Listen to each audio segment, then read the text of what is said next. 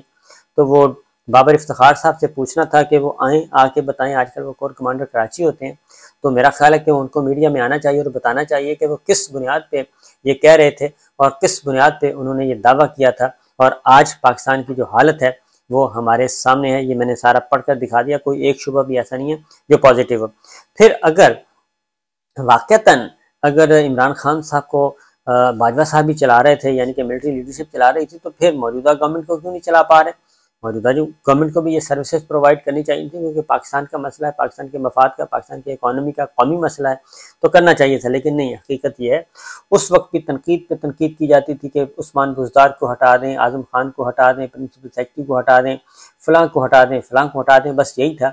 اور اس وزیر کو وزیر داخلہ ہمارا ہونا چاہیے، وزیر خارجہ ہمارا ہونا چاہیے، وزیر دفاع ہمارا ہونا چاہیے، وزیر خزانہ ہمارا ہونا چاہیے، کسی کو وزیر خزانہ کو ٹک کے کام نہیں کرنے دیا جاتا تھا۔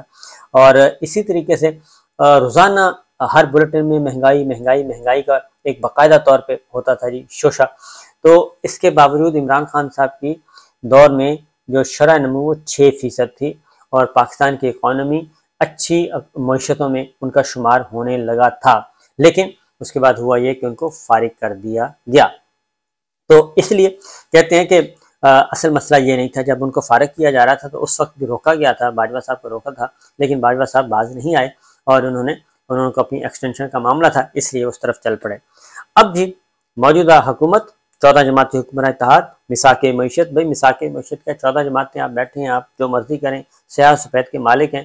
25 مئی سے لے کے آپ نے آج تک جتنا ظلم و ستم کیا ہے اور جو بنیادی انسانی حقوق کی خلاف ورزیاں اس وقت پاکستان میں ہو رہی ہیں اور عالمی ادارے اس کو مانیٹر کر رہے ہیں، یہ پاکستان کے خلاف مقدمہ بنانے کی طرف جا رہے ہیں۔ ہماری خواتین بدستور جیلوں میں ہیں، خواہ وہ سیاسی رہنما ہیں، خواہ وہ سوشل میڈیا پہ ایکٹیو تھی، ان سب کو جیلوں میں رکھا ہوا ہے، اور جو لوگ گرفتار ہیں ان کو عدالتیں رہا کرنے کا حکم دیتی ہیں۔ شہریار افریدی کے معاملے میں ہو چکا، علی محمد خان کے بارے میں ہو چکا، لیکن ان کو دوبارہ گرفتار کر لیا گیا۔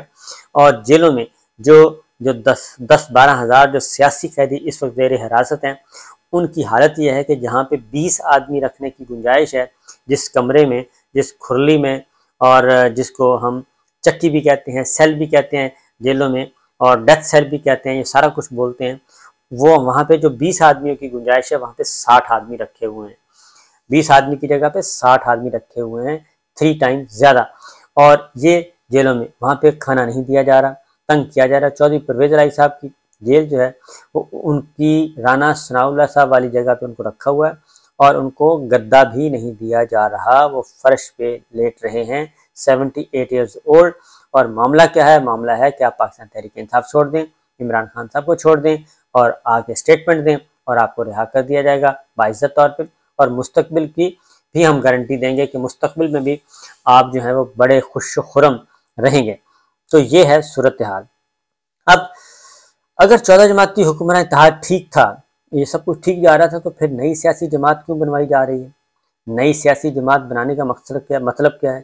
2 ہی مطلب ہیں کہ ایک تو پاکستان تحریک انصاف کو توڑنا، کیونکہ مضبوط سیاسی جماعت جو ہے وہ ہماری میرا خیال ہے اسٹیبلشمنٹ کو سوٹ نہیں کرتی، اور اسی لیے اب ایک نئی سیاسی جماعت بنائی گئی ہے، اور اس سیاسی جماعت میں سوائے اس کے کہ چند چہرے ہیں، باقی اس میں کچھ بھی نہیں ہے۔ وہ 0 جمع 0 جمع 0 جمع 0 از اکول ٹو 0 ہے، اور ہار جمع ہار جمع ہار جمع ہار از اکول ٹو ہار ہے، یعنی کہ شکست ہے۔ اس کی ریزن یہ ہے کہ کل ہمیں جتنے بھی چہرے نظر آئے، ایک فواد چودھری صاحب سابقہ اسمبلی میں، یعنی کہ سٹنگ منسٹر تھے اور موجود تھے قومی اسمبلی میں، یعنی کہ منتخب ہوئے تھے، ایک فیاض چوہان صاحب تھے جو کہ صوبائی سیٹ پہ تھے، اور اس کے علاوہ علی زیدی صاحب تھے۔ یہ لوگ تھے جو کہ ہمیں نظر آئے کہ یہ جیتے ہوئے ہیں، اور مولوی محمود، یہ تھے ٹوٹل۔ اور اس کے علاوہ باقی وہاں پہ جتنے لوگ تھے وہ سارے کے سارے ہارے ہوئے تھے، یعنی پچھلا الیکشن کسی نے ہارا، کسی نے ضمنی الیکشن ہارا، وہ سارے کے سارے ہارے ہوئے لوگ تھے۔ اور ہارے ہوئے لوگوں کو آپ جمع کرتے جائیں، ایک ہارنے والا، دوسرا ہارنے والا، تیسرا ہارنے والا، تو وہ از اکول ٹو ہار ہی نکلتی ہے۔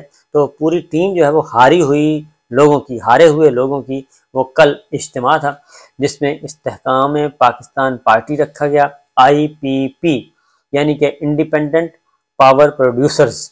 اور انڈیپینڈنٹ پاور پروڈیوسر سے کیا مراد ہے؟ مراد یہ ہے کہ یہ ظاہر طاقت خود ہی حاصل فرما لیں گے انڈیپینڈنٹلی، اور ان کو کسی اور کے بیساکھی کی ضرورت نہیں پڑے گی۔ تو جہاں سے طاقت ہوگی، پاور پلگ جنہوں نے ان کو ری اسمبل کیا ہے، کہیں کوئی کہیں سے اٹھایا، کہیں کہیں سے اٹھایا، تو یہ سب کچھ کیا جا رہا ہے۔ جیلوں میں جو لوگ ہیں ان کے ساتھ ظلم ہو رہا ہے۔ علی محمد خان صاحب بالکل ان کے لیے آسانی ہو سکتی ہے اگر وہ لکھ کر دے دیں اور پی ٹی آئی کو چھوڑ دیں۔ اور اسی طریقے سے جیلوں میں قید عالیہ حمزہ ہیں، ان کو بھی یہ آپشن دیا گیا ہے۔ سوشل میڈیا کی خواتین ہیں، ان کو بھی یہ آپشن دیا گیا ہے، لیکن کوئی بھی یہ آپشن لینے کے لیے تیار نہیں ہے۔ سابق گورنر عمر سرفراز ہیں، ان کے ساتھ بھی یہی بدترین سلوک کیا جا رہا ہے۔ عالیہ حمزہ کے ساتھ، ڈاکٹر یاسمین راشد صاحبہ کے ساتھ، بہت سارے جتنے بھی چودھری پرویز الہی صاحب کو بتا چکا ہوں، ان پہ مصیبتوں کے پہاڑ توڑے جا رہے ہیں۔ اور نئی سیاسی جماعت بنانے کے بعد ایک علیم خان صاحب، ایک علی زیدی میرے ذہن سے نکل گیا تھا، وہ بھی تھے جی، قومی اسمبلی میں موجود تھے۔ باقی سارے کے سارے ہارے ہوئے لوگ ہیں، اور یہ ضمنی الیکشن بھی ہار چکے ہیں، ادروائز بھی ہار چکے ہیں۔ ان سب کو جمع کر کے تو یہ جہانگیر ترین صاحب کے نازک کندھوں پہ بوجھ ڈالا گیا ہے، نازک کندھوں پہ بوجھ ڈالا گیا ہے۔ میرا خیال ہے کہ جہانگیر ترین صاحب کو بھی بہت ہی، وہ بھی تھک گئے ہیں سارے کام کر کر کے۔